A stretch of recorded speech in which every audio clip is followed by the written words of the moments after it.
Stop what you're doing right now. What I'm about to tell you could save you from divine punishment so severe that entire nations will wiped out for this exact sin. This isn't just another religious lecture. This is a warning that every Muslim must hear. You think you're clever, don't you?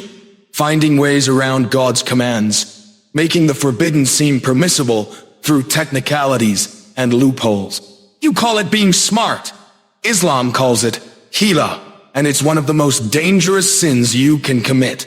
Listen carefully. There were people before you who thought they were outsmarting the Almighty. The children of Israel were forbidden to fish on the Sabbath. So what did they do? They set their nets on Friday and collected them on Sunday. We're not technically fishing on Saturday, they said. God's response: He turned them into apes and pigs. Permanently. But you think you're different, don't you? You think your modern loopholes are somehow acceptable? You need money, so you create fake sales to disguise interest as trade. You call it business. God calls it deception.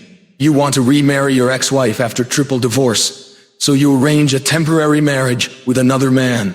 You call it solving a problem. God calls it corrupting the sacred bond of marriage. You're required to feed the poor as charity, so you give them food and demand it back as a gift. You call it fulfilling your obligation. God calls it mocking His commands. Here's what you don't understand. You're not fooling anyone except yourself. The one who created your mind, who knows your thoughts before you think them, who sees your intentions before you act. You think He doesn't see through your schemes. The Prophet himself warned us, do not do what the Jews did, making God's prohibitions permissible through cheap tricks. Every loophole you create is a step toward divine curse. Every trick you devise is recorded against you. Every scheme you plot brings you closer to the same fate as those who came before you. You have been warned. The choice is yours. Will you submit to God's wisdom, or will you join the ranks of those who thought they could outsmart